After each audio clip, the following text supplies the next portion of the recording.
Улуу адам өлгөндө кийимин таратат. Илгери таратчу эле. Анан мен ошону ырым кылам. Кээ бир адамдардын сурайын берчи бир кийимин. Бир башыма кийип коеюн деп. Ансыганда айланайын, ары жок кыргыз Садыр деген футболканы кийип алдым. Садыр сенин пириңби? Эртең Садырга окшоп калсаңчы тагдырың, алдамчы, калпычы, кара, камалган. Кийбегиле андай нерсени. Жолобогула. Биз бала кезде энелерибиз айтчу, түрмөдөн келген баландарга кошулбагыла.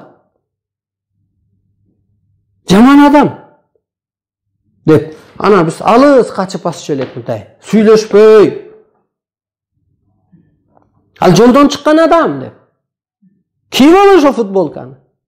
Футболист дегенге футболкасын сатып алат аукционго. Ал чемпион. Ал мамлекеттин баркын чыгарган. Айланайын кыргыз кайда түштүң? Ошон үчүн анан Кудай энергиясы кийип анан чындыкты көзүнө. Мен сүйлөгөн жок, мен ичимдеги күч сүйлөйт. Менин оозум жөн эле аткаруучу. Менин духум жөн эле аткаруучу. Ошон үчүн анан Арстан Алайдын ою, сөзү, көзү закон болду деген ошол.